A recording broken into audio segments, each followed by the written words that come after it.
charla de hoy tiene como título Un buen dormir para una mejor salud y una mejor calidad de vida. Yo soy la doctora María Gabriela Bortiri. El sueño es un estado natural, fisiológico, de una suspensión parcial y temporaria de nuestro estado de conciencia.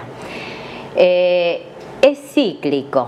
Es decir, que aparece con un ritmo especial particular cercano a las 24 horas. Está dado por un marcapaso interno, un reloj biológico interno que tenemos en un sector de nuestro cerebro que son los núcleos supraquiasmáticos. Es temporario, es decir, que tiene un determinado número de horas y uno se despierta espontáneamente. Es necesario y se acompaña de cambios en varias funciones.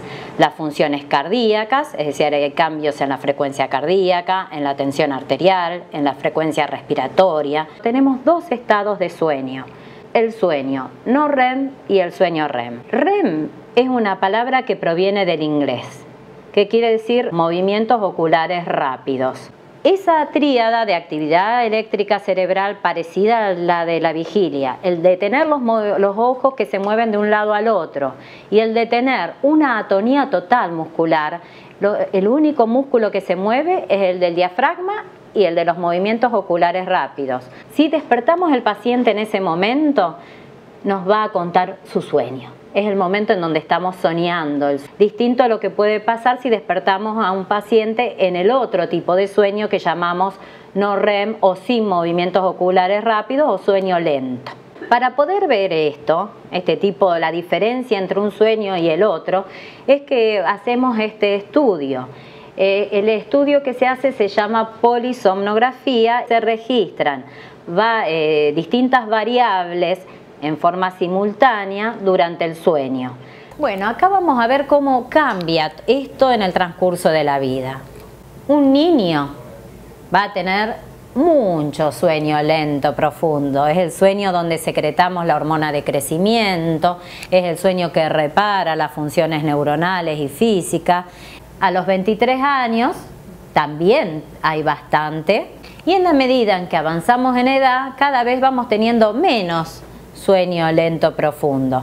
Por eso el tiempo ideal de sueño va a ser muy variable, ¿no? Es decir, va a depender, por un lado, de la genética del individuo y por otro lado, de la edad del individuo. Los ronquidos, en promedio un 30 a un 40% de la población ronca.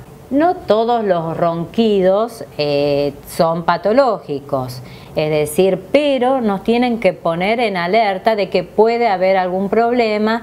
Es más frecuente igualmente que tengan más microdespertares, que el sueño sea menos profundo y puede ser un signo que nos puede estar alertando de que hay un problema más importante, como son los síntomas, las patologías respiratorias ligadas al sueño, y entre ellas las más conocidas, el síndrome de apneas e hipoapneas obstructivas durante el sueño, que sí, en este caso nos va a llevar a complicaciones, sobre todo a nivel cardiovascular, a nivel cerebrovascular y toda la serie de síntomas que nos va a hacer que nuestra calidad de vida no sea buena. La apnea, ese ahogo, es obstructivo, es decir, el colapso a nivel de la vía aérea superior, y los músculos siguen queriendo, se esfuerzan por tratar de vencer esa obstrucción.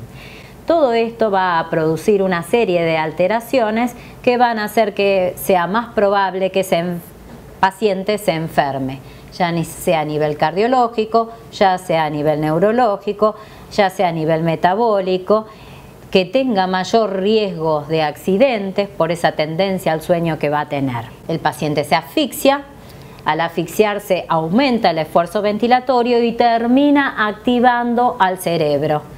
Al activar el cerebro se produce un microdespertar de segundos, a lo mejor son 3 segundos, no es consciente el paciente, solo un despertar a nivel del electroencefalograma, se produce la activación de los músculos faringeos y vuelve a abrirse la vía respiratoria.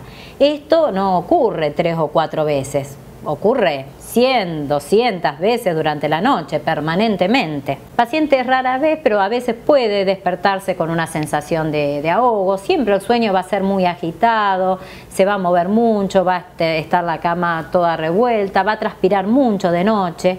Un síntoma muy frecuente es que tenga que despertarse de noche varias veces, 2 o 3 veces para ir al baño, que tenga pesadillas, que tenga reflujo y que y después todo esto va a llevar a que al día siguiente se levante con una sensación de sueño no reparador, de no haber dormido bien y de estar más agotado a la mañana que cuando se acostó. Y luego todos los trastornos neurocognitivos, las fallas en la concentración, en la memoria, la irritabilidad, a veces una cierta apatía o depresión, por la disminución también de la hormona que se secretan a la noche, hay menor testosterona y menor disminución de la libido e impotencia. Y en los niños a veces ese trastorno, en vez de manifestarse con una somnolencia, puede estar hiperactivo el niño, irritable, hiperactivo, con déficit de atención. En cuanto a tratamientos, vamos a hablar de medidas generales. Uno tiene que tratar, por un lado, de tener patrones de sueño regular, siempre más o menos el mismo número de horas de sueño, levantarse a la misma hora y acostarse a la misma hora, tratar de estar en el peso adecuado para su altura, evitar todo aquello que produzca una relajación de los músculos de la vía aérea superior, todo lo que es sedante, todo lo que es alcohol estaría en realidad contraindicado. Si uno come mucho, toma mucho alcohol y después toma una benzodiazepina, un sedante, esa noche seguramente va a tener muchas más apneas que las habituales. Tratar de dormir en posición lateral siempre ayuda. Tratar de la obstrucción nasal si el paciente tiene rinitis alérgica y el reflujo gastroesofágico. Todas esas son medidas generales para todos los pacientes.